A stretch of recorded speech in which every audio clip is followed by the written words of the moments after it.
Welcome back, Wisdom Walkers. And for those of you who are new visiting my channel, welcome. Have you ever had a best friend that you resisted, even being a casual friend for you in the beginning, and then that person wound up being a friend you've known for years? And not only that, but a best friend. Well, I'm going to tell you of how I resisted friendship at first, but let me explain why.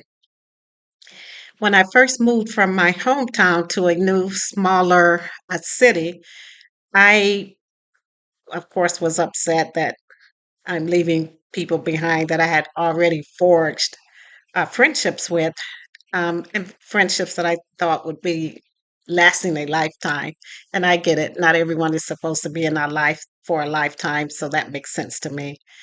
But when I first moved to this new city, I would do volunteer work and get involved in events and neighborhood deals.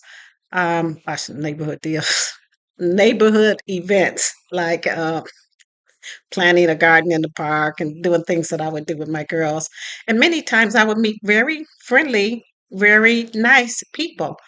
But whenever someone would ask me to like go out and have coffee or just get together with the kids, their kids and my kids, I would always say, I'm not looking to have any friends. All of my friends are in Detroit. That's what I used to say.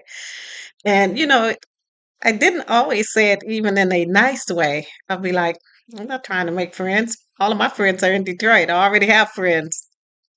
Well, with this particular person, I met her through someone else. So what was going on was I was marketing houses. Now notice I used the word marketing because I wasn't a licensed realtor at the time, but I worked for an organization that worked with low income families for them to be able to afford home ownership. So I was the liaison person that worked with the prospective homeowners and showing them the neighborhood, letting them know about the school system, introducing them to other neighbors, and kind of encouraging them to get involved in the neighborhood watch and things of that nature. So I was working with a woman who was interested in looking at some of our houses, and she happened to mention to me that she had a daughter my age. So this lady was about 25 years or so older than I actually was. And she was like, I have a daughter, and she may be looking for a house pretty soon as well. And she has, 3 kids, and she may be eligible for this program. And I was like, oh, okay, we'll have her, come in and fill out the application. We'll take a look at everything. And she said, oh, well, I wasn't thinking of her doing it right now. The only reason I mention it to you is because I think you and her will be really good friends. There we were with the word friends again. Okay. So I very politely and very respectfully said, oh, I see. I said, well, no, that wouldn't be, something that I'm interested in. I already have my circle of friends and a group of people that I, you know, hang out with. And I'm really not looking to in- increase that circle. But this lady was like, no, no, she's a lot like you. She's a single parent through divorce, and she has 3 kids, and you have 3 kids, and both of you guys are, smart, independent young women. And I was like, that may be. Thanks, but no thanks. Well, a few weeks later, she did send her daughter to our program to fill out the application and everything. And her daughter had said that her mom had talked about me and she was praising me and she really liked the rapport that she and me and her mother had, established.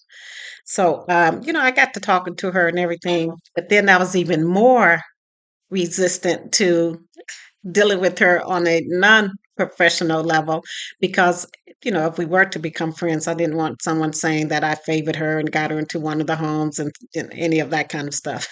Now, any of you guys that watch my previous videos, you already know I keep everything above board and professional and do the right thing in all situations. So, not that I'm a saint or anything. You'll see some of my past videos. You'll know some of the troubles I've gotten into.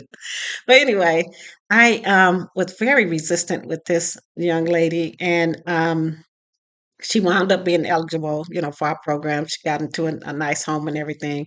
And then after that, she began to Not really.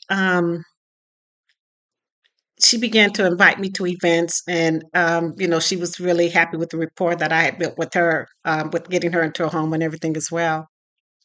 But she got the same line everyone else got in that little city. City. All of my friends are in Detroit. And then one day, she happened to be at an event with me, and it's not like people are clamoring to be my friend or anything. I mean, people are just going to events and they're seeing people that are also at the event, so they know you already have some similar interests, and so they're looking to, um, you know, build friendships and things like that, which is a natural order of things, of course. If you have any, I wouldn't say common sense, but that's just the way things would progress.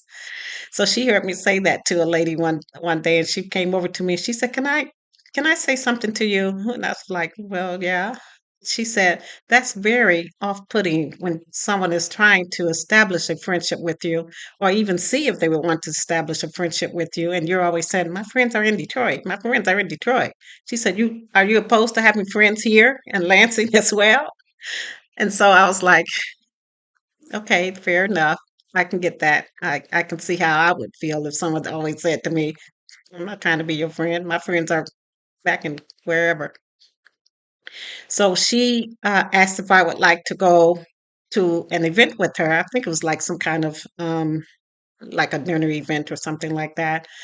And I accepted, and we got to talking and everything. And this lady was a lot like me. As soon as she got into one of our homes, she started volunteering for projects like we would paint houses for elderly people or for people who couldn't afford it. And she would volunteer with everything. She was always very upbeat, always positive, always, just a good person to be around.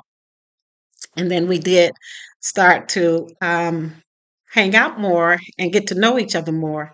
But the more I got to know her, especially as we became more and more friendly with each other, I was thinking, I'm not even sure I deserve this person as a friend, because she is always, um, I don't know how to say it. I don't want to say, well, I can say it. She's like a ride or die kind of person. If you get into some kind of misunderstanding with someone, and she's not the kind that would take up for you if you're wrong, though. So anytime that I've like done something or said something that I was more harsh than it needed to be, she would call me up or pull me to the side and say, "Hey, that's not cool, and you might want to think about it like this."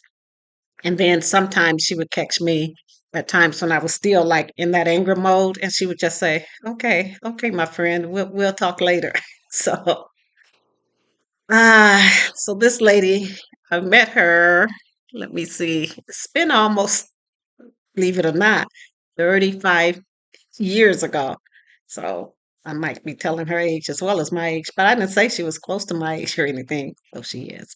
But a very good friend she turned out to be. And when I say a very good friend, she'll say it's been both ways with me and with her, but her, she's outweighed the dedication, the commitment, uh, I don't even know how to say it, but I don't think she understands how her impact she has had on me and on my girls and on many of the people that she knows. I mean, she's just that way. So just so you guys know, her name is, and this is really going to be appropriate for her too. Her name is Ruby, and she really is a gem. I know that's kind of corny, but it's the truth. In fact, if you can see that painting that's over by my fireplace, she actually painted that and sent it to me recently. So it was she and I on a beach somewhere with our swimsuits and just relaxing. And I was really honored that she had taken the time to do that and then send it out to me.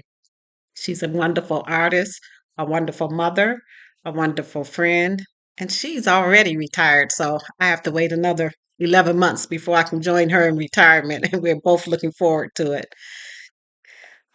What I would like to know at this point is Do any of you have someone out there that turned out to be a best friend that you resisted in the very beginning?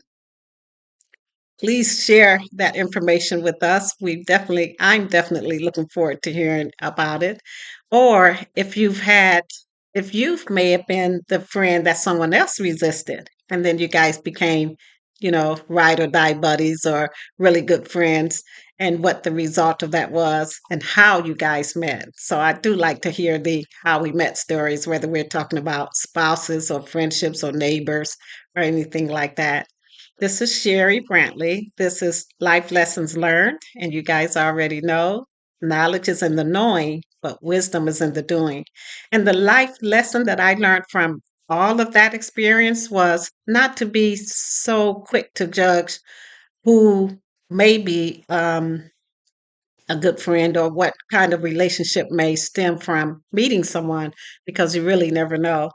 And Ruby, if you're watching this, I already know she is, you guys.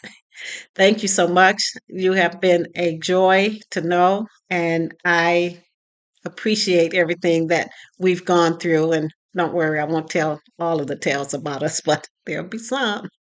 I will see you later. And for those of you who are so inclined, please subscribe and come back to visit my channel.